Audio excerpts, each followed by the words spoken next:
Samuel chapter 8, na tukijaribu tu kufanya tu recap kidogo kwamba wiki iliyopita tulikuwa kwenye chapter 7, na katika chapter 7 tuliona kwamba kilikuwa ni kipindi kigumu sana kwa wana wa Israeli ambao walikuwa wamekaa katika miaka 20, kwa sababu walikuwa baada ya sanduku la agano kurudi kulikuwa na ukimya.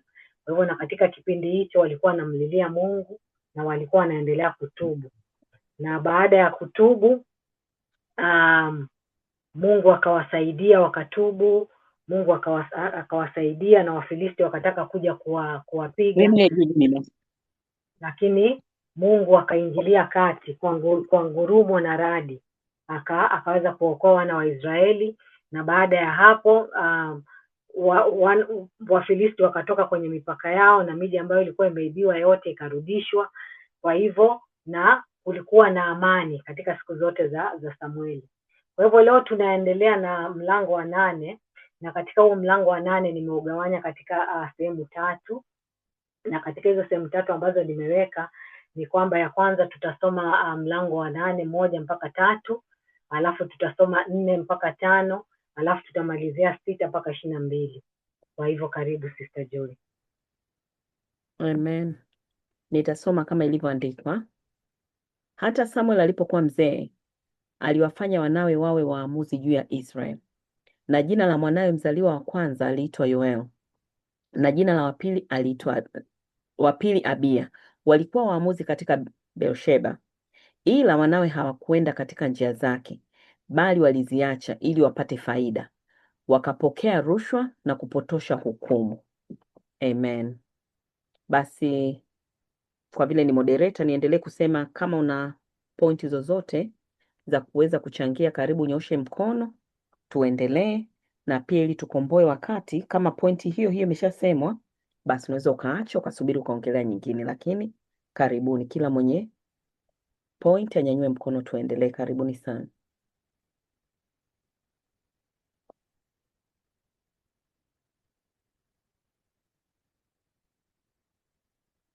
Karibu Sister Ima. Bwana Yesu asifiwe wapendwa. Amen. Mimi hapo tu nimejifunza kitu kimoja, kwamba tumetoka kusoma jinsi Samueli alivyokuwa anafuata njia za Mungu na alivyokuwa Mungu anamtumia kwa kiasi kikubwa kwa sababu ya mahusiano yake na kumhudumia Mungu. Lakini hapa tunasoma kwamba watoto wake hawakufuata njia zake.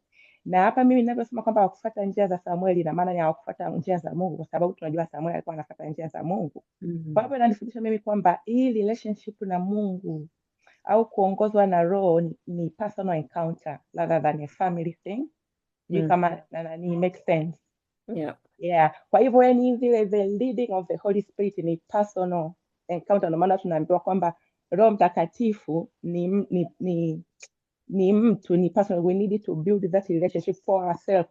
Sababu tukawa tuko tunajisahau kwamba kwa sababu tuko kwenye makanisa ya wachungaji ambao wana encounter kubwa na Mungu, kwaona sisi tunajisahau pale. Kwa hiyo inanifundisha kwamba we need to be seeking God for ourselves as individuals, kama kwa mfano watoto wa Samuel, lakini najichukulia sisi, ile Samuel alikuwa baba yao na sisi baba wa kiroho, au wengine familia zetu tumetoka kwenye familia ambazo ziko established kwenye makanisa. So ni kujifunza tu kwamba we need personal encounter na Mungu. Tunatakiwa tumjue Mungu sisi kama sisi na kumheshimu yeye kama yeye na kufuata njia zake. Amen. Amen. Kuna mwingine?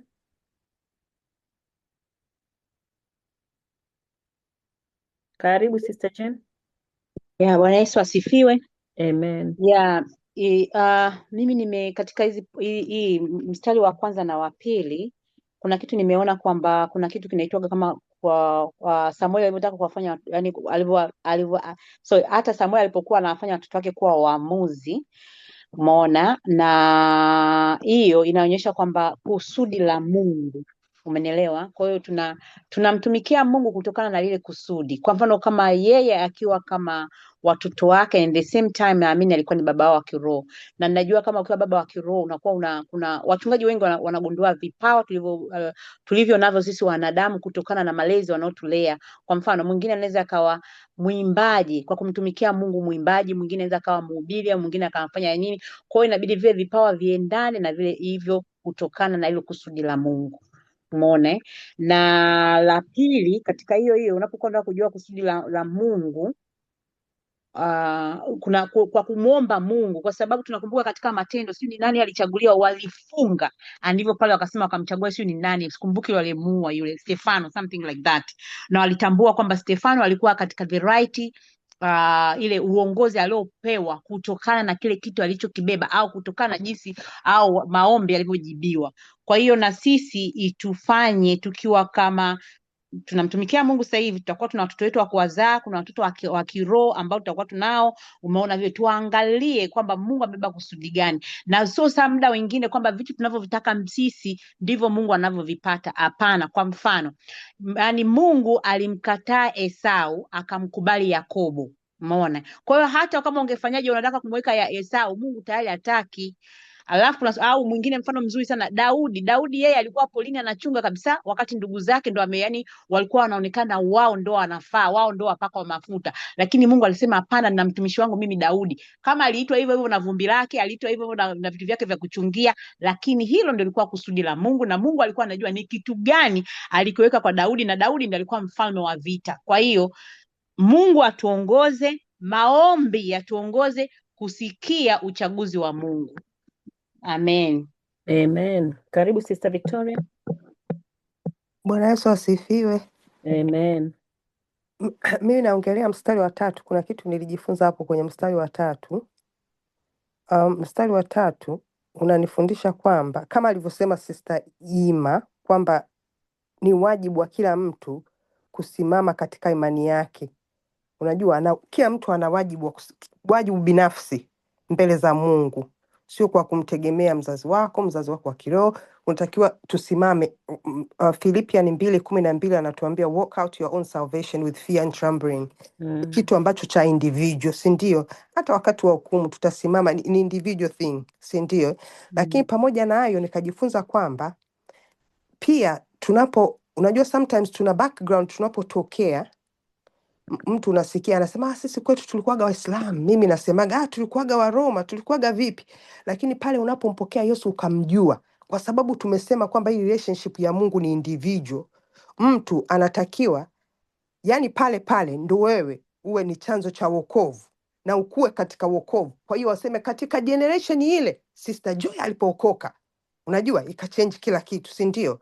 Kwa sababu mnaangalia hapa, tunawaangalia watoto wa Samueli, hawakumjua Mungu, hawakufuata njia kama za baba yao, lakini wajukuu walibadilika. Nimekuja kusoma somewhere else kwamba hawa watoto hawakumjua Bwana, lakini nikasoma kwenye First Chronicles, ukisoma huko chapter ya 6 mstari wa 31, mjukuu wa Samueli ambaye alikuwa ni mtoto wa Yoeli, yani mtoto wa Samueli, alikuwa yani ana minister, alikuwa singa katika huduma ya David. Unaona? Kwa hiyo yeye alibadilisha ile, pamoja na kwamba baba yake huko hawakutenda vizuri, lakini kuanzia pale yeye akabadilika, akaanza kumtumikia Mungu. Amen. Amen. Karibu Dr. Belinda. Amina. Bwana Yesu asifiwe. Amen. Nilikuwa nataka kuongeza tu kwenye point ambayo alikuwa anazungumzia Sister Ima na Sister Victoria. Pamoja na kwamba hawa watoto tunaona kwamba waliziacha njia za baba yao, na kama ambavyo amesema Sister Victoria kwamba mjukuu alikuja akaendelea, lakini neno la Mungu bado linatupa sisi sasa kama wazazi kwamba tuna wajibu bado wa kuendelea kuwafundisha watoto katika njia za Mungu, kwa sababu ndio tumepewa hilo jukumu. We might not know how they will turn out, watakuwaje, lakini bado neno lake linatuambia ni Mithali 22:2 kwamba tumlee mtoto katika njia impasayo, naye hataiacha hata atakapokuwa mzee. Kwa hiyo sisi tusimame katika nafasi zetu as parents, alafu Mungu mwenyewe kwa uaminifu wake atasimamia neno lake, watoto waweze kufuata. Amen. Amen. Karibu Sister Kanana. Amen. Bwana Yesu asifiwe. Mungu awabariki kwa michango mizuri. Mimi nilikuwa nataka kuongezea kwenye mstari wa 3. Najua nimeongelea, tunataka kuongelea kitu tofauti kidogo, kwamba tunajifunza nini, kwa nini tunamtumikia Mungu, kwa faida gani? Kwa faida ya sisi wenyewe ili tufaidike. Ndio tunaona hawa watoto wanataka kwa ajili ya faida zao zenyewe, ndio maana wanakuwa kinyume cha baba yao ambaye alikuwa anafanya huduma kwa ajili ya kumtumikia Mungu ili awalete watu wamjue Mungu. Naona kwa nini tunafanya huduma tunazozifanya, ni kwa faida gani? Ili tuonekane somewhere kwamba mtu anafanya ni faida gani? Ili tutakuwa tujitafakari kila tunapotumika tunafanya kwa faida gani, ili tupate nini. Bwana Yesu asifiwe. Amen. Barikiwe sister. Niongelea hapo, kuna mimi kabla sijasahau. Nimependa huo mstari wa 3 ambao umeufafanua hivyo. Inaonyesha hapa hawa watoto walikuwa wakizifuata njia before, kwa sababu pati ya pili inasema bali waliziacha. So that means Samuel alipowachagua walikuwa wanafuata vizuri na walikuwa wanafanya vizuri, lakini waliacha kwa sababu ya faida ambayo ndio ameongelea Sister Kanana. Kwa hiyo ni kweli na sisi labda tumemfuata Yesu, lakini kitu gani katikati kimetufanya sasa tubadilike, tuache kuwa watakatifu kwa sababu ya kutaka kupata maybe faida ya duniani, faida ya pesa, faida ya nini? Kwa hiyo tunajifunza kwamba wengi tunaweza tukaanza vizuri, lakini in between tukataka kupata faida ya kitu fulani. Ni kitu gani ambacho kitatutenganisha na upendo wa Mungu? Mungu atusaidie. Basi karibu tena Sister Ima. Nafikiri point yangu mimi ni alioangalia Sister Kanana, na wewe kidogo ni kama umeielezea. Nilikuwa tuna mimi hapo mstari wa 3 kuhusiana na hizo faida ambazo walikuwa wanazifuata, hiyo kuteka rushwa na kupotesha hukumu. Ndio nilikuwa tu nimekumbuka kwamba there are two things, yani kuna vitu viwili ambavyo vinatuongoza, yani hatuwezi kuongozwa na vitu viwili kwa wakati mmoja. Either tunaongozwa na Roho Mtakatifu, na ukisoma katika Wagalatia 5 Paulo ameeleza vizuri sana jinsi gani kama Wakristo tunaongozwa na Roho tunatakiwa tuishi, hasa tukiweka upendo mbele na kuhudumia wengine. Na inaendelea huko chini ambayo inaelekea sehemu kwamba ule ukiwa unaongozwa na Roho Mtakatifu unakuwa na zile fruits za Roho, matunda ya Roho, ambayo kama una tunda la Roho huwezi ukawa unapokea rushwa na kupindisha hukumu. Kwa hiyo hapa inaonyesha kwamba pia unaweza kuwa unaongozwa na Roho katikati pale pia ukawa unaongozwa na tamaa ya mwili, sababu ukiona hivi vitu vilivyotajwa hapo ukija kusoma kule ni vitu ambavyo tamaa ya mwili inapelekea hivyo vitu vya kutaka faida, kutaka rushwa, kutaka hongo na vitu kama hivyo. Kwa hiyo tulikuwa tunanikumbusha kwamba bado narudi kwenye umuhimu wa kuwa na relationship na Roho Mtakatifu ili aweze kutuongoza na tuwe na yale matunda ya Roho ambayo yatatusaidia katika kutembea kwetu na Kristo. Amen. Karibu Sister Jane. Kwenye pointi hii ya 3 kuna kitu kimoja ambacho kimenigusa, ni kwamba tunayoyasoma hapa kwa kina Samueli ni ambayo tunapoongelea watoto wake walivyowekwa katika hiyo position, ni vitu ambavyo vinaendelea hata kwenye makanisa. Kuna muda mwingine kabisa unamsikia mtu anaongea, yani kanisa langu, umeelewa na kanisa langu inapotokea lebe mauti imemkuta, anawekwa mtoto wake. Lakini unaweza kukuta ndani ya kanisa ile kuna watu kabisa unaona kwamba wako tayari, yani Mungu amewaita kumtumikia katika roho na kweli, lakini kutokana na wazifa wa baba yao au kanisa ni la kwao, mtu anakabidhiwa lile kanisa, na kuna muda mwingine lile kanisa linakufa. Kitu tunasahau kwamba kanisa ni mwili wa Kristo, wote inabidi tulihudumie katika kusongesha injili mbele. Umeona? Alafu namba 2, tunavyoona tamaa zimewaingia hao, kuna muda mwingine nilikuwa namsikiza mtumishi mmoja alikuwa anasema kuna viwango vinaongezekaga katika kumtumikia Mungu, especially pale anapokuwezesha katika uchumi au katika vitu vingi, au kuna mwingine tumeona kuna inaweza ikawa katika kipesa, au what do you call it, become like a non celebrity. Unajua kama celebrity fame inakuwa kubwa. Kwa hiyo kuna muda mwingine unakuta ni mtu alikuwa mtumishi wa kweli kabisa, lakini unakuta ile fame inamtoa katika mstari au pesa inamtoa katika mstari, lakini huko kote alikuwa vizuri. Kwa hiyo anasema hivi yani hapo kuna nani sana, unaomba sana Mungu aweze kukuvusha katika hiyo hali, kwa sababu is time yani fame imekujaa na pesa imekujaa. Kwa hiyo inabidi kwamba pesa zibaki chini, lakini utukufu wa Mungu uwe juu, na kuna wengine wanashindwa kuvuka, na tumeshashuhudia kwa waimbaji, kwa mapasta vinavyotokea. Kwa hiyo hata na sisi wenyewe Mungu atusaidie pale tunapokuwa tunaongezeka au tumepata mabadiliko katika maisha, tutabakia katika unyenyekevu wa kimungu au ni vile vitu vitatunyanyua na kiburi mbele. Amen. Amen. Ubarikiwe sana. Basi bila kupoteza wakati, kuna mwingine? Sister Belinda, karibu. Asante, nilikuwa tu nimekumbuka mstari mmoja, sikumbuki umeandikwa wapi, ule ambao Mungu alikuwa anasema kwamba hamwezi kumtumikia Mungu na mali. Naona hapa jinsi ambavyo watoto wamechagua, yani huku kuna Mungu ameamua kumwacha Mungu, alafu wakataka pesa, wakaamua kufuata pesa, na tunaona jinsi ambavyo Mungu aliweka that's very specific kwamba huwezi kumtumikia Mungu na mali, you have to choose, kwa sababu vyote ni vya kwake. Na ukitaka sasa ukianza kuingia kwenye mali kama hauna Mungu, ni rahisi sana kumsahau Mungu na kumtoa. Au sasa ndo unaanza, wengine unajikuta sasa walikuwa na Mungu alafu kama hivyo wanafanya mambo mengine, au yanakuwa sasa kama ni kificho, unakuwa una pretend kwamba unamtumikia Mungu vizuri wakati una haya mambo mengine ambayo sasa ndo either utakuwa unaiba sadaka huko kanisani au anything else, kwenda kwa waganga wa kienyeji ili upate mali and things like that. Amen. Yeah. Basi kabla sijamkaribisha Darazia, nafikiri hasa ni kwa sababu ya tamaa. Unajua, ukishakiona kitu kakitamani, shetani naye anakuambia. Kwa hiyo hawa ni tamaa ya kutaka mali ile nyingi. Kuwa na pesa sio dhambi, kuwa na pesa sio vibaya, lakini kuna kipindi ambacho nafikiri wanadamu tunataka extra, ambako sasa ile extra shetani anaanza kuambia hasa ukitaka extra ya haraka, kwa nini usipokee rushwa? Kwa nini usipotoshe mhukumu mwingine ili mwingine akupe ongo? Umeona eh? Basi Darazia, karibu uendelee na Mungu akubariki.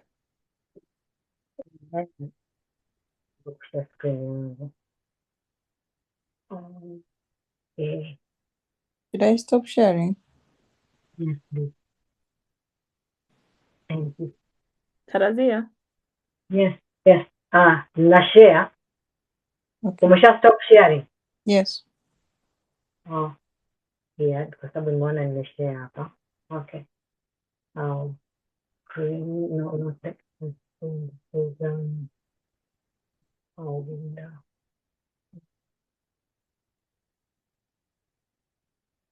Okay, mbona inaonekana ndogo? Okay.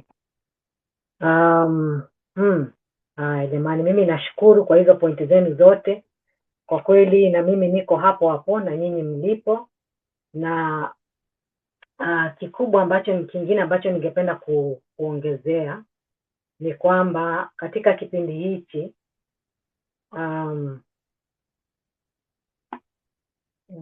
the devil is a liar. This is me struggling with my everything. Okay, haya. Kikubwa ambacho ninachokiona hapa, just to add on nilichosema, ni katika kipindi hicho ambacho just kuongezea ni kwamba tumechukulia tu kama kawaida kwamba tunapokuwa na watoto wetu ni lazima tuwaridhishe hizo ministry zetu, kwa sababu tunaamini kwamba hizo ministry ni za kwetu.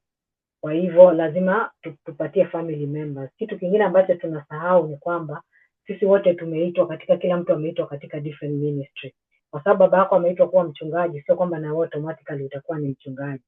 Lakini ni vizuri kwamba kama hatujaridhisha watoto wetu kwanza, ni vizuri twende tukamuombe Mungu, twende tukamuulize. Kwa sababu unakuta kwamba kama huduma nyingi zinakufa kwa sababu zilipewa watu ambao hawakuwa the right people. Kwa sababu kuna watu wengine wanaweza kuonekana wana sifa zote, tunawaangalia kwa macho, na katika kuwapa hizo nafasi, tunaona kwamba baada ya muda tu unapowapatia hizo position wanabadilika. Kingine ambacho nimekiona ni kwamba Samueli tungetegemea kwamba yeye mwenyewe, kwa sababu kama baba wa watoto atakuwa alikuwa anawajua watoto wake, na alikuwa anajua kwamba hao watoto wangeweza kuwa ni waamuzi wazuri ama wasingekuwa ni waamuzi wazuri, lakini by virtue tu kwamba kwa sababu yeye ni nabii na hiyo ni ofisi ya kwake, kama jinsi ambavyo Eli alivyokuwa na watoto wake, kwa hivyo na yeye mwenyewe akaona kwamba ni vizuri afanye nini, aweze kuwapatia watoto wake. Kwa hivyo kingine ambacho ninachokiona, jamani, naendelea kustruggle kushare screen yangu, naona hapa inanikatalia, na hata slides zangu hapa zinaenda vizuri sana, mchungaji wangu anasema zinaenda sana. Kwa hivyo I am still trying to do this. Kwa hivyo kingine ninachokiona hapa ni kwamba okay, just a minute.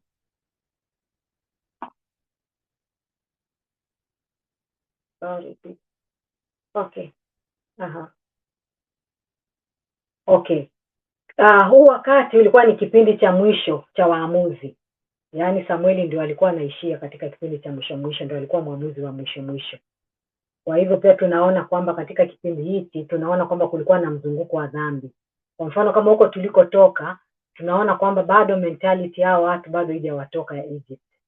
Kwa hivyo tunaona kwamba kwa mfano kama hiyo chapter 7 iliyoisha, tunaona kwamba kulikuwa na ukimya kwa miaka 20, kwa sababu mwanzoni wao walikuwa hawamwamini Mungu, bali walile tumaini lao walikuwa wameka sana kwenye ile sanduku la agano. Ndio maana hata walitaka libebwe waende nalo kwenye vita, wakajua watashinda, lakini pia waliweza kushindwa. Kwa hivyo katika kipindi hicho unaona kwamba kulikuwa na ukame wa kiroho, na Israeli walikuwa wanapitia kipindi cha kutubu na kuweza kumrudia Mungu. Kwa hivyo tunaona kwamba pia inaonyesha kwamba zaidi ya huo mzunguko wa dhambi kulikuwa na toba, na pia kulikuwa na walikuwa wanaendelea kuombewa, lakini walikuwa wanarudi tu tena. Lakini tunaona kwenye chapter 7 kwamba mambo yanaenda vizuri. Kwa hiyo tunaamini huko tunakozidi kwenda mambo yatazidi kuwa mazuri zaidi. Na kingine tunaona madhara ya kutaka kutawala badala ya agano, na gharama ya kutawaliwa na udhihirisho wa mfalme wa kweli. Kitu kingine tunachokiona, wanasahau kwamba hawa ni watu wa agano, kwamba hawa ni wana wa Mungu, na kwamba Mungu yani hawa ni taifa teule, wao tayari wana Mungu. Kwa hivyo wana Mungu na wana mfalme. Kwa hivyo hao waungwana hawahitaji tena mfalme yeyote, yani katika kipindi hiki. Kwa hiyo tunaona kwamba focus ya hao wa ndugu ilikuwa ni kama inazidi tu kuondoka. Na kitu kingine tena tunaona kwamba sisi kama wazazi tunapaswa kuwafundisha watoto wetu pia. Tunapaswa kufundisha watoto wetu wamjue Mungu individually, mmesema, kwa sababu watoto wengine tunakumbuka kwenye maombi ya juzi tulivyokuwa tunaomba kwamba mchungaji alikuwa anasema kwamba tunaweza tukatakaswa, watoto wetu wakatakaswa, waume zetu wakatakaswa, lakini kama mlivyosema ni kwamba kuokoka ni personal relationship, kwamba by the virtue kwamba unaenda na mtoto wako kanisani, unaenda naye kwenye ibada, it doesn't change whether they are a sinner, wao ni wenye dhambi. Kwa hivyo ni kama mwenye dhambi ukamweka kwenye maji ukamtoa, anabakia na dhambi zake. Kwa hivyo tuendelee kuhubiri Injili kwa ajili ya watoto wetu ili waweze kumjua Mungu. Na kingine tusifanye maamuzi kwa uzoefu, kwa sababu Samueli, nimeshasema, tusingetegemea kwamba angewapatia tu watoto wake kuwa waamuzi, kwa sababu hii ni ofisi kubwa, kwa sababu yeye mwenyewe aliitwa na Mungu. It was a special call, kwa sababu yeye tunategemea kwamba kutokana na kukaa kwa Eli na jinsi mambo alivyoyaona, hatungetegemea kwamba ofisi kubwa kama hii angeweza tu kuwakabidhi watoto wake kwamba kwa uzoefu tu. Alafu kingine tena ninachokiona ni kwamba Mungu ndio anayejua, na Mungu anakusudi na kila mtu. Kwa hivyo kwa mfano kama Yeremia 1:5 inasema, kabla sijakuumba katika tumbo la mama yako nalikujua, kabla hujazaliwa nalikutakasa, nalikuweka uwe nabii wa mataifa. Kwa hivyo kila mtu ana wito wake. Tusiassume tu kwamba kwa sababu mama yako ni mwimbaji ndio unaona kwamba hata celebrity wengi na watoto wao wanawabeba, wanawaingiza kwenye hiyo karia, na hata wachungaji. Kwa hivyo tumuombe Mungu atufunulie kwamba watoto wetu wana kitu gani, ili tuwapeleke katika hapo wanapopaswa kuwa, badala ya kuimpose vitu ndani yao. Na kingine tena ninachokiona ni kwamba ningetegemea kingine pia tunachokiona ni kwamba kwa mfano kama Musa, wakati wa Musa ulipofika, wakati wake wa kuondoka, alivyoambiwa kwamba wakati wako umefika, utaingia kwenye nchi ya ahadi, alimuomba Mungu katika Hesabu 27:15 kwamba aliomba akasema, Musa akanena na Bwana akasema, Bwana Mungu wa roho za wenye mwili wote na aweke mtu juu ya mkutano, atakayetoka mbele yao, atakayewaongoza watokapo na kuwaleta ndani, ili mkutano wa Bwana wasiwe kama kondoo wasio na mchungaji. Bwana akamwambia Musa, mtwae Yoshua mwana wa Nuni, mtu mwenye roho ndani yake, ukamwekee mkono wako. Kwa hivyo tunaona kwamba alipaswa kufanya hivyo kama Musa alivyofanya. Na pia kuna mifano mingine ambayo tunaona kwamba kwa mfano kama kwenye Agano Jipya, tunaona kwamba katika watu kabla ya kufanya maamuzi walimuomba Mungu. Kwa mfano kama Yesu kabla hajachagua wale wanafunzi wake 12, alikwenda kwenye Luka 6:12 mpaka 13, akakesha kucha katika kumuomba Mungu. Hata kulipokucha akawaita wanafunzi wake, akawachukua 12. Kwa hivyo Yesu aliomba. Kwa hivyo na sisi kabla hatujafanya kitu chochote cha kikubwa katika maisha yetu, hasa kila kitu ni kikubwa, hakuna kitu kidogo, kwa sababu ni vizuri umtangulize Mungu. Hata ukiboronga Mungu atakusaidia, lakini kama umejipangia mambo yako alafu ukaharibikiwa, alafu unampelekea Mungu budget ya kazi ambayo wala haja kutuma, inakuwa ni ngumu zaidi. Alafu pia tunaona kwamba kwa mfano pia kwenye Matendo ya Mitume 1:24 mpaka 25, mitume waliomba kumtafuta mwanafunzi wa 12 kumwakilisha Yuda Iskariot. Kwa hivyo na kingine pia tunaona kwamba kwa mfano kwenye Agano la Kale kwamba kwa mfano tunamuona mfalme Daudi. Wote yani tunaona wafalme wengi wale walikuwa wanamcha Mungu, wanapofikia wakati ambapo kuna jambo kubwa ambalo wanahitaji kufanya maamuzi magumu, lazima walikuwa wanaenda kumtafuta Mungu. Kwa mfano kama mfalme Daudi kwenye Samueli wa kwanza mlango wa 38, alikuwa ameenda kwenye vita. Aliporudi nyumbani kwake akakuta watu wamekuja wameteka kila kitu, yani there was nothing. Walitaka kumpiga Daudi, walisahau walikotoka kwenye vita, walivyofanikiwa, kwa sababu wake zao, watoto wao, mali zao, kila kitu kilichukuliwa. Kwa hivyo walitaka kumpiga Daudi. Kwa hivyo Daudi alichofanya, akaenda akamuomba Mungu. Daudi akamuuliza Bwana akasema, je, niwafuatilie hawa? Je, nitawapata? Akamwambia wafuatilie. Ndio ile kuna ile verse ambayo inasema pursue, pursue, overtake and recover all. Kwa hivyo unapomuomba Mungu anakusaidia kufanya maamuzi mazuri. Alafu pia tunaona kwa mfano pia kuna huyu mfalme Yehoshafat. Kuna kipindi hicho alikuwa amevamiwa, na alipovamiwa alikuwa anahitaji Mungu amsaidie, kwa sababu ndio ilikuwa ni taifa la Mungu. Lakini kwamba hata kama ni taifa la Mungu huwezi tu kutake it for granted. Walikuwa na utaratibu kwamba hata kabla hawajaenda vitani ama kufanya vitu vikubwa wanaenda kuomba Mungu. Kwa hivyo mfalme Jehoshaphat alibidi aende akamuombe Mungu ili aweze kupata strategy kwamba hawa maadui tunawafanya nini, kwa sababu sometimes tunaweza tukatake for granted kwamba kuna strategy ya jana haiwezi kufanya kazi leo. Kwa hivyo Mungu anatupa sisi kwamba kila wakati Mungu anatupa strategy, tumuombe Mungu, Mungu ndiye atuambie kwamba ana strategy gani. Kwa hivyo kwa mfano, huyu mfalme Yehoshaphat kwenye Mambo ya Nyakati 23 mpaka 4, Yehoshaphat akaogopa, akajipanga kumtafuta Bwana, akahubiri kufunga katika Yuda yote. Kwa hivyo tunamuona huyu alifunga. Haya. Kingine tena okay. Haya, naomba nilitaka tu kutoa mfano mwingine kwamba kwa mfano wakati mwingine Mungu ni vizuri kumuhusisha Mungu na kumuomba kwa ajili ya wito. Kwa mfano unakuta sometimes Mungu anajua the right people for the right job. Kwa mfano kama tukiangalia kwa mfano kama aliweza kwa mfano kama kwenye Kutoka 9:16 anasema kwamba Farao huyu, yaani Mungu alimtumia kwa ajili ya kusudi lake mwenyewe. Kwa hivyo tunaweza tukatumia macho tukafanya maamuzi ambayo sio sawa, lakini kuna mtu strategically ambayo Mungu anafahamu. Kwa hivyo kwa mfano kama Farao, kwamba Mungu aliweza kumtumia, yani Farao alimfanya moyo wake mgumu ili nguvu zake ziweze kufanya nini? Ziweze kuonekana na aweze kukomboa wana wa Israeli. Kwa hivyo kuna mifano mingi ambayo, na pia Nebukadneza, kwa sababu unaweza ukategemea, kwa mfano kama ukimwona Nebukadneza, yani ni mtu ambaye hata hamjui Mungu, lakini Mungu aliweza tu kumtumia, anamuita mtumishi wake kwenye Yeremia 25:9. Alafu pia namalizia, alafu pia kuna Cyrus, pia aliweza kumtumia Cyrus kwa ajili ya, alikuwa na mpango wa kuweza kurestore Jerusalem. Kwa hivyo wito unatofautiana, Mungu mwenyewe ndio anayejua. Kwa hivyo kuliko kufanya tu maamuzi yetu, tumshirikishe Mungu. Kwa hivyo alimtumia Cyrus kuweza kurejesha Jerusalem, kwa sababu yeye mwenyewe anasema kwamba anamuita Cyrus kwamba ni his anointed one, na pia anamuita pia ni shepherd. Alafu pia tunaona kwa mfano kama Sauli na mfalme Sauli na King David.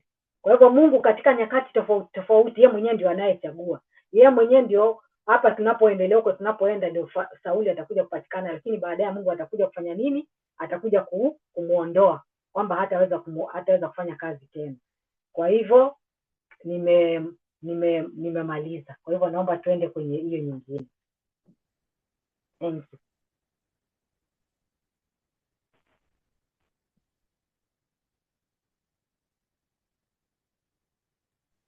Taendelea kusoma mstari wa 4 na wa 5. Ndipo wazee wote wa Israel wakakutana pamoja. Ndipo wazee wote wa Israel wakakutana pamoja, wakamwendea Samueli huko Rama, wakamwambia, angalia, wewe umekuwa mzee na wanao hawaendi katika njia zako, basi tufanyie mfalme atuamue mfano wa mataifa yote. Darazia. Tuendeleeni. Basi karibuni, mwenye point ya kuchangia, karibu.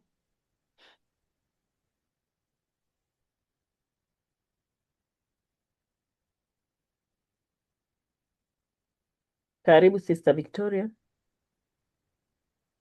Yesu asifiwe. Amen. Mi naangalia tu kitu kidogo katika huo mstari wa 5 ambapo au wanataka mfalme, lakini nia na madhumuni ili wafanane na mataifa mengine. Naangalia maybe they were right kutaka mfalme, lakini ile ya kusema kwamba lazima wawe kama mataifa mengine, hiyo ndio kitu ambacho nilitaka kuchangia. Siku zote nawaambiaga watoto wangu, unajua kuna ile ya kutaka kujifananisha na everybody. Wakijaga na issue, ni kitu ambacho nimelea watoto wangu toka wakiwa wadogo, huwa I don't believe in sleepover. Kwa hiyo wakubali walale kwenye nyumba ya mtu mwingine unless kuwe na sababu.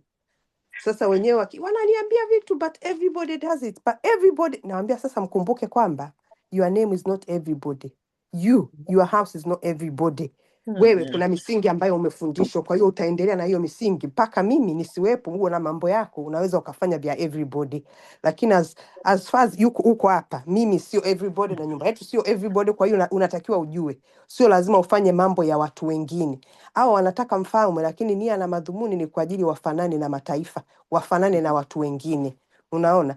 Lakini ukisimama katika maneno ya Mungu, unajua ukipenda sana dunia, sometimes tunaleta mambo ya duniani kwa Mungu. Yani tunajaribu kuconvince watu wa Mungu kwamba hivi ndio tulivyo, ni kwa sababu tunafukuzia vile vitu vya nje. Unaona, tunaona kama tumepungukiwa. Kwa hiyo wale walioko kule labda wametuzidi small, tunakuwa kama wao, badala ya kuwa the other way around.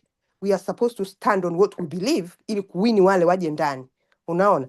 Na Yakobo 4:4 anasema, unajua kwamba anasema kila mtu anayetaka kuwa rafiki wa dunia uyapinga mambo ya Mungu. Mtu yoyote anayetaka kuwa rafiki wa dunia utayapinga mambo ya Mungu. Na tunaangalia before haikuwa hivyo. Sasa hivi tukiona huduma imekwama hivi, tunajaribu kuleta vitu, tunajaribu kufanya vitu ili tufanane na dunia, lakini from the beginning it was not so. Amen. Amen.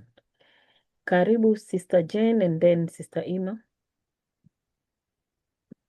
Bwana Yesu asifiwe. Amen.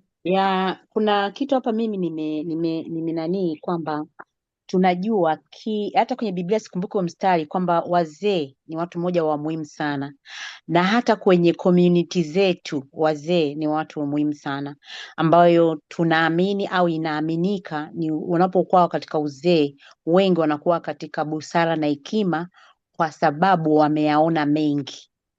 Umeona eh? Ndio maana kuna baraza la wazee. Sasa katika hili baraza la wazee naona hata huko mbinguni kuna wazee 24. Hawajasema kwamba kuna vijana 24 au wababa 24. Kuna wazee 24 wale wanaosujudu. Lakini katika hapa tumeona kwamba hawa wazee waligundua, wakaona kuna makosa, kuna tatizo, lakini walivyokuja kuleta yani kwamba tatizo ndio hili, lakini sasa je, yani busara walioitumia au hekima walioitumia ni hekima gani? Yani wao kama dada Viki hapo alipoongea kwamba walienda kimwili, hawakutaka kwenda katika ile kiroho. Umeona? Kuangalia sawa, hii ndio hivi, lakini wameshakuja na majibu yao. Yani kwamba mtu umekuja na kosa, yani umeshaona makosa, alafu unakuja na majibu yako. Sasa nataka kujiangalia sisi kama sisi, au ni wazee, sisi tukiwa kama kanisa tuliokusanyika hapa, kuna muda tutagundua kuna vitu haviendi vizuri, lakini hatuwezi kupeleka maono yetu wala akili zetu, bali tunapeleka maombi, tunapeleka majibu ya maombi kutokana na yule mtu, yani kwamba tunamshirikisha Mungu, yani Mungu yeye ndo aamue kwamba Mungu, kuna shida 1 2 3 hapa, tunafanyaje? Hilo la kwanza. La pili, hii inatuonyesha pamoja na hao wazee wote kwa miaka waliokula chumvi, bado walikuwa wanaishi katika utaratibu wao, pamoja walikuwa na hilo sanduku la agano, uwepo wa Mungu, lakini wao kama wao, yani mimi hata mimi nikichukulia hii naona wao yani ufahamu wao wakiona tu sanduku, lakini wakiwa mbali na sanduku bado ufahamu wao unaendana kimwili wao kama wao. Sasa na sisi tufundishe, tunamtafuta Mungu, ndio maana tumekusanyika majira haya. Mungu atutie nguvu katika kumfahamu yeye, tutoe akili zetu, mawazo yetu, kila tunapofanya ni Mungu mwenyewe tunamshirikisha. Barikiwe na Bwana. Amen. Karibu Sister Ima. Asante. Siko mbali na watangaji waliopita kuhusiana na huo mstari wa 5 ambapo tunaona wazee walivyo, yani sisi binadamu tuko rahisi sana kusahau, ni rahisi kusahau. Tumetoka kuona chapter zilizopita jinsi Mungu alivyodili na watoto wa Eli, na kwamba pia waliona jinsi walivyopigwa kwa ajili ya kutokufuata njia za Mungu, na walivyoamua kumrudia Mungu, wametoka kukombolewa kwa Philistines, yes, kwa sababu ya mkono wa Mungu na msaada wa Mungu, mpaka Samuel akaweka lile jiwe la Ebeneza. Sasa hivi wameshasahau. Kwa hivyo badala ya kuja kurudi tena kusema kwamba tuombe Mungu atuonyeshe kwamba mapenzi yake ni nini kuhusiana na hii mienendo ya watoto wako, wenyewe wakawa wamesha conclude kwamba wanataka wapewe mfalme kama mataifa wengine, kama kina sisi waliotangulia walivyopita. Kwa bado kuongezea mstari ambao nilikuwa nao ni ule wa Warumi 12:2 ambayo inasema kwamba msiige tabia na mienendo ya dunia hii, bali mbadilishwe nia zenu zikifanywa kuwa mpya, ili mpate kuwa na hakika ni nini mapenzi ya Mungu kwenu, ambayo ni mema na yanapendeza machoni pake. Kwa hiyo nafika hapa ndio kitu kikubwa ambacho mara nyingi tunakuwa tunapoteza, kwamba tunakuwa tunajichanganya na watu wengine, tunajifananisha na watu wengine bila tunasahau kwamba je, mapenzi ya Mungu ni nini? Kwa sababu tunajua kabisa kwamba huko kutoka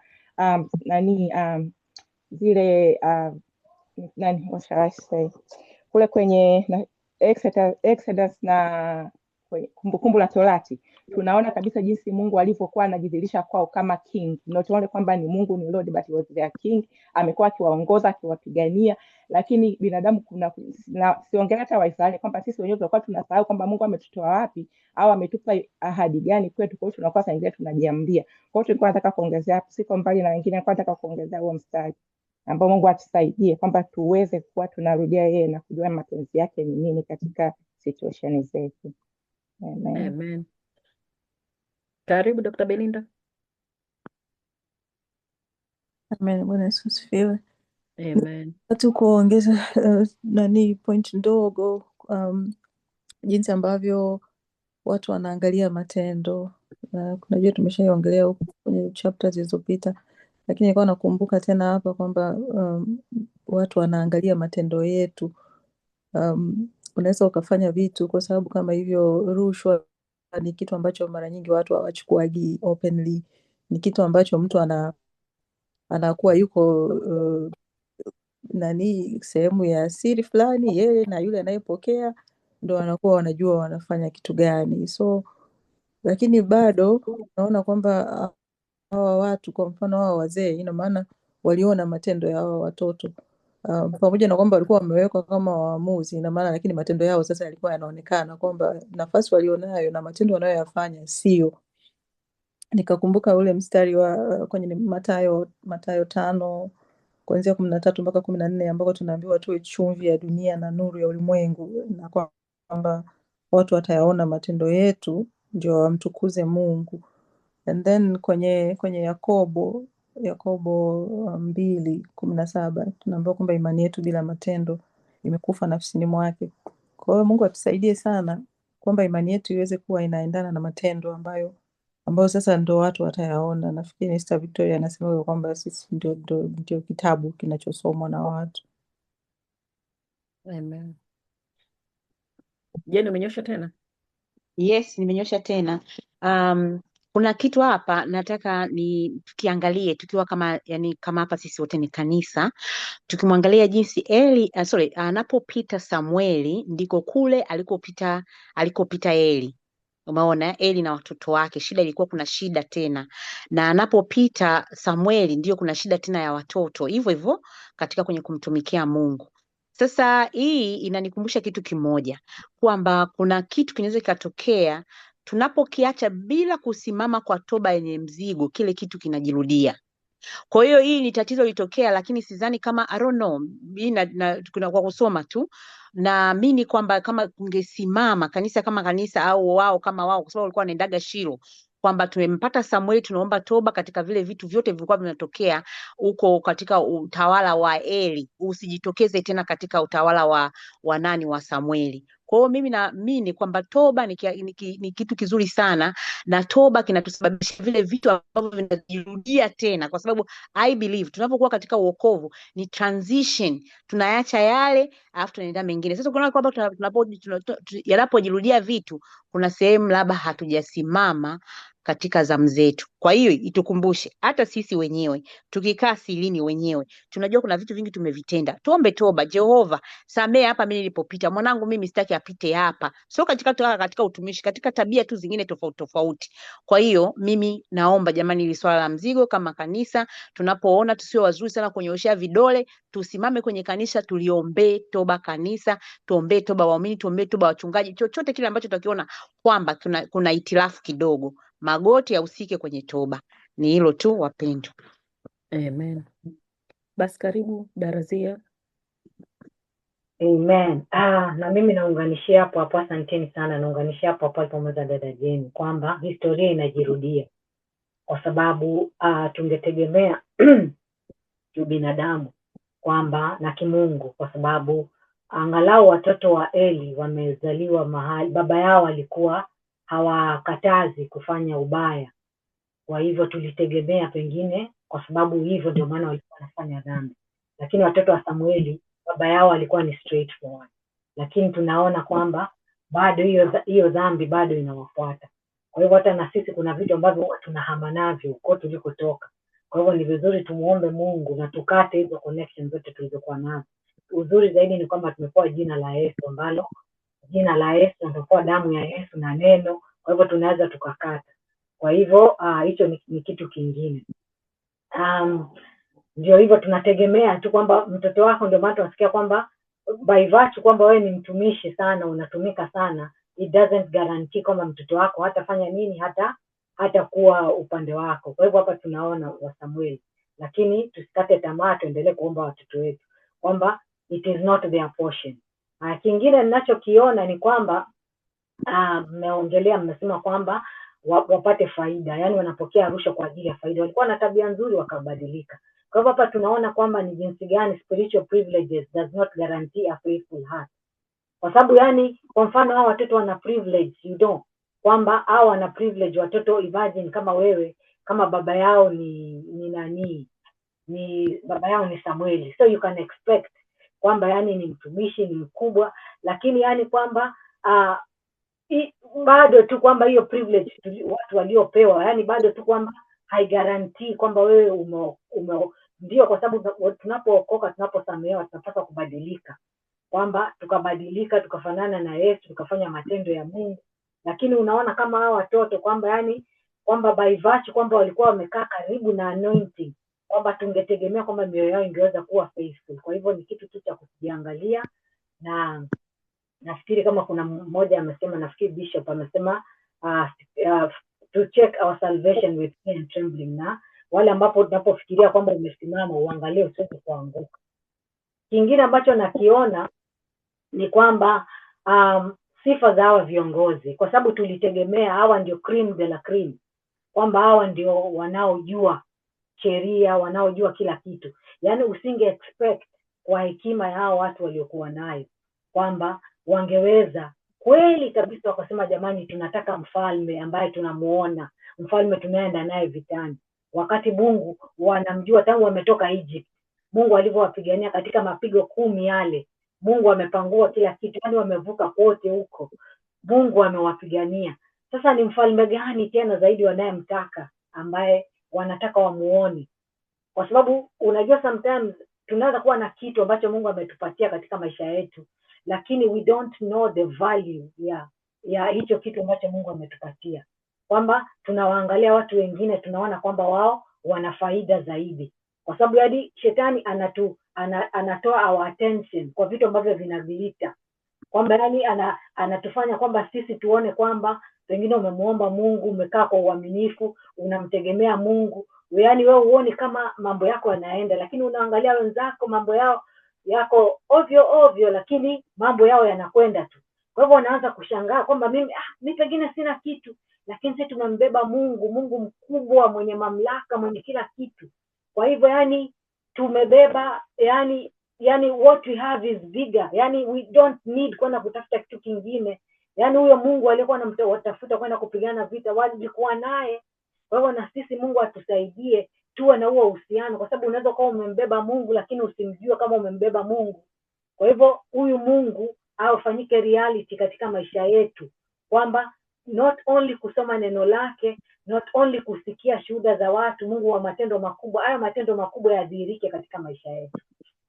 Kwa hivyo na kingine ninachokiona ni kuhusu hapa, naongelea kuhusu sifa za hawa viongozi. Kwa hivyo hata na sisi namshukuru Mungu kwamba hii ni picha ambayo inatuonesha na sisi Mungu ameleta hili somo kutufundisha na sisi. Kwa hivyo na sisi pia tuko hivi. Kwa hiyo tunaweza tukawasema kwamba wao ilikuwaje wakamtafuta Mungu anayeonekana, wakati hao watu wao, imagine hii chapter, wanataka Mungu anayeonekana kuwapigania vita, wakati wa Filisti walikuwa the most powerful people na waliweza kupigwa na Waisraeli. Kwa mfano kwenye hiyo chapter tuliyopita, Mungu amekuwa radi, amewapiga hao waungwana. Na huko nyuma kwenye mavita kibao Mungu amewapiga. Dagoni alianguka kwenye sanduku akavunjika. Sasa imagine hao watu wafalme wanaonekana wakubwa, powerful, Mungu wetu aliweza kuwashinda that people kwa sababu ya pia na proximity. Unasema sometimes unaweza ukawa wewe ni mwewe, lakini kwa sababu umelelewa kwenye kuku ukasahau kama ni mwewe. Kwa hivyo badala ya kupaa wewe ukawa una chakula tu kama nani, kama kuku. Kwa hivyo tumuombe Mungu, yani tu realize, tukumbuke sisi, tumuombe Mungu tujue kwamba sisi ni kina nani na tusimame katika nafasi yetu, tusidanganywe na fleeting things. Na kingine pia tunaona kwamba sifa ya uongozi ni kwamba Mungu anataka watu ambao wanawasaidia watu maskini na watu ambao wao hawana uwezo, lakini tunaona kwamba hawa ndugu zangu ndio hivyo. Kwa hivyo na sisi pia tujiangalie, tujitafakari katika nafasi ambazo Mungu ametupatia. Je, tunasimama kwa uaminifu, tunasaidia watu ambao wako vulnerable na watu ambao ndugu zetu ambao wako karibu na watu wanaohitaji msaada. Kingine ni kuhusu hawa watoto wa Eli walikuwa watu wasiofaa. Kwa hivyo I don't need to repeat that. Naomba niende kwenye slide nyingine. Kingine ambacho tunachokiona ni kwamba hawa watu viongozi wanapaswa kuwa na wawe yani zaidi ya kwamba wao wanapaswa kujua kwamba Mungu ni nani. Yaani wao wanapaswa kuwa na mmeongelea kuhusu hekima na servant leadership, kwa sababu sisi tulitegemea waongoze watu, waambie jamani, bwana hatuhitaji kutafuta mfalme, sisi tayari tunaye mfalme. Kwa hivyo tukumbuke kwamba tunapokuwa viongozi popote tulipo, tuna majukumu ya kufanya. Tusitake for granted kwamba ndio tu tumechaguliwa. Kwa mfano kama nikawa na tafakari nilipokuwa nasoma hili somo, nikawa na tafakari mimi nimesha kuchaguliwa kuwa kiongozi kwenye nafasi kibao huko makanisani. Yaani the way ambavyo nilikuwa nachukulia hiyo nafasi na jinsi ambavyo nilikuwa nasoma hii chapter, yaani nimejiona kwamba yaani ni sufuri, inabidi nitubu nianze upya.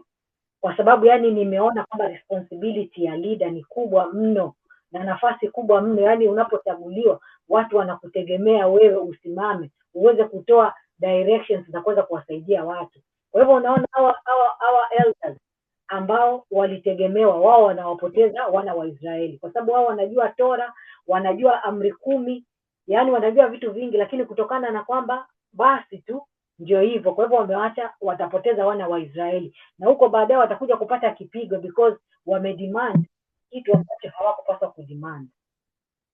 Kingine ni kwamba viongozi tunapaswa kuwa na hekima na tunapaswa kuwa na hekima, tunapaswa kuwa na discernment.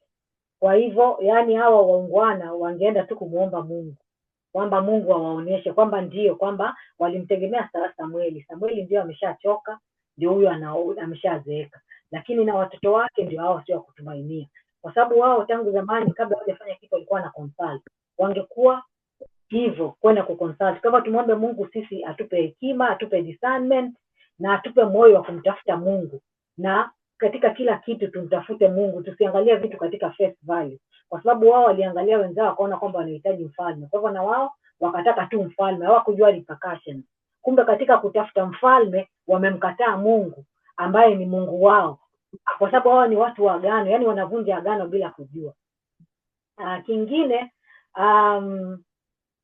ujasiri pia ninaona kwamba yani ninaona kwamba hawa watu walikuwa na ujasiri, kwa sababu sio rahisi tu kwamba tu kwenda kumconfront Samueli mwambie, yani unaenda kumwambia prophet kwamba ijapokuwa nao walikuwa na matatizo, wakaenda kumwambia bwana wewe unajua umeshazeeka, yani reality check, umezeeka na watoto wako hawaeleweki.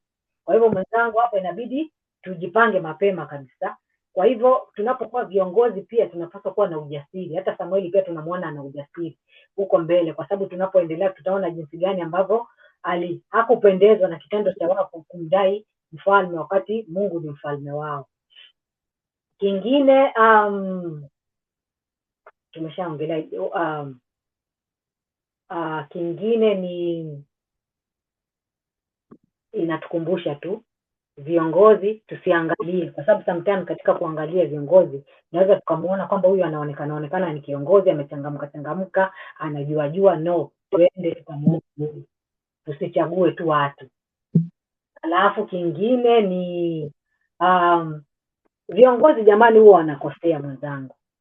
Hapa namuona ndugu yangu Samueli. Samueli alikuwa ni prophet mzuri.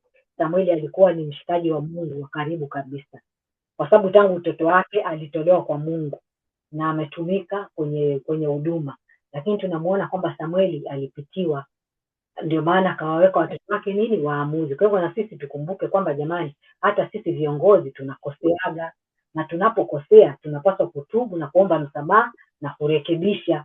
Kwa mfano kwenye kitabu cha Matendo ya Mitume, Paulo alienda kusema Peter, kwa sababu Peter alikuwa kama kiongozi, kwa sababu Peter alikuwa yeye akikaa na wenzake wale Wayahudi anakuwa Myahudi kweli, na huku kwingine anabadilika. Ndio akawa anaambia bwana, wewe upaswi kuwa hivyo, unapaswa kuwa straightforward. Kwa hivyo kingine ni kwamba tuendelea kumsikiliza Mungu na tumtii, tusijitolee tu maamuzi yetu wenyewe. Kingine tukumbuke kwamba tuko duniani, lakini sisi sio wa duniani, kwamba as long as kuna vitu ambavyo watu wa duniani hapo wanafanya, lakini sisi by the virtue kwamba Mungu ametuokoa, ametusamehe, kwamba tuko in the world lakini we are not of the world. Kwa hivyo tukumbuke kwamba kama hao kina ndugu walisahau kwamba wao hata kama wamekaa na wamezungukwa na mataifa yote, bado wao ni taifa teule. Kwa hivyo regardless kwamba hao wengine wana miungu ya kwao, maashtora sijui wengine wote hao mabali, wao walikuwa ni taifa teule. Kwa hivyo na sisi tukumbuke jamani, tunakumbuka kwamba Bwana tuko duniani hapa, lakini tusijichanganye. Kwa mfano kama Samuel yeye alikuwa very straightforward. Kingine ni tusimwache Mungu kwa vitu vinavyopita. Kwa mfano kama hawa imagine watoto wa Eli, wao walikuwa wamezaliwa katika familia ya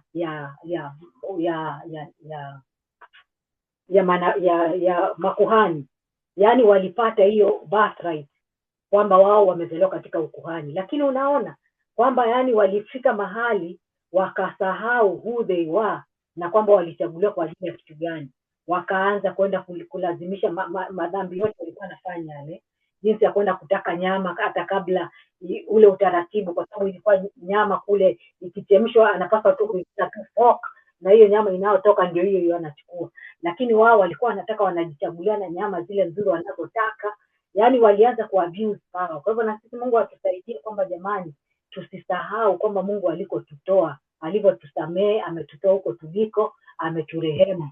Kwa hivyo sisi tumeokolewa kwa neema, we were sinners, we had nothing.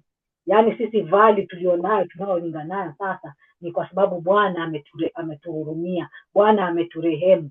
Kwa hivyo tulichonacho ni kikubwa. Yaani hapa duniani tuko tu on transit. Mungu ametuandalia vitu vikubwa zaidi. Kwa hivyo tusiuze birthright ya kwetu kwa njaa ya vitu vidogo ambavyo ni fleeting, kwamba hizo nyama za ukuhani na kadhalika. Alafu kingine tena okay. Na kingine ninachokiona ni kwamba Mungu anasema tumtafute kwanza, tukishamtafuta atatupa vitu vyote hivyo. Pia tunaonywa kuhusu kutokupenda vitu. Tumeambiwa hapo kwamba salvation yetu tuifanye with fear and trembling. Kiswahili chake sijui. Kwa hivyo tuwe makini kile tulicho nacho kisije tukakipoteza, tusisahau, kwa sababu tunaweza tukawaona hao ndugu zetu tukawasema, lakini sisi ndio hivyo hivyo, tuna wokovu tuliopewa, tunautumiaje? Tunauchezea, yani tuna wokovu tuliopewa, hii neema tunaifanyaje? Kingine tukumbuke kwamba hivyo vitu ambavyo vinatuchanganya ni hazina tu za kawaida. Huko mbinguni kuna vitu vizuri zaidi. Alafu nimeshasema hiyo ya Esau. Kingine tu ni kwamba tuvumilie jamani, tuvumilie. Safari ni ndefu, changamoto ni nyingi, lakini tukumbuke kile kitu ambacho Mungu ametutrust na alichokibeba moyoni mwetu. Kwa hivyo tuvumilie, kwamba kama Waebrania 10:35 inasema, basi msiutupe ujasiri wenu, kwa maana una thawabu kuu, maana mnahitaji saburi, ili kwamba mkiisha kuyafanya mapenzi ya Mungu mpate ile ahadi. Kwa kuwa bado kitambo kidogo sana, yeye ajaye atakuja, wala hatakawia, lakini mwenye haki wangu wataishi kwa imani. Naye akisita, roho yangu haina furaha naye. Lakini sisi hatumo miongoni mwao wasitao na kupotea, bali tumo miongoni mwa hao walio wa imani na walio na imani ya kuokoa roho yetu. Dada Joyce, naona muda na karibu namalizia hiki kipengele. Alafu kingine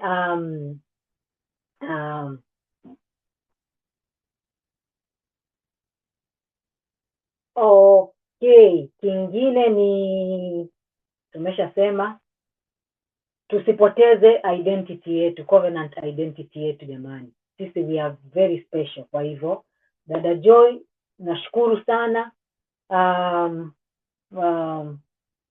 Naomba tuishie hapa. Next time tutaendelea na hichi kipengele. Mungu awabariki sana, nashukuru sana. Asanteni kwa kuja. Namrudishia Bwana Yesu sifa na utukufu. Amen. Naona Sister Jane umenyosha mkono tena. Unmute please. Okay, maybe ni bahati mbaya. Ama Joy, naweza nikaendelea kidogo? Tumalizie tu hapo Joy. It's okay. Tumalizie hapo. Samahani, nilikuwa napata tabu, sijui nilikuwa nafanyaje. Mimi sijui kama kuna mtu ameshare mstari huu, lakini nimeona ni mzigo ambao nimeubeba hapa. Ule mstari unaosema watoto wetu watafundishwa na Bwana.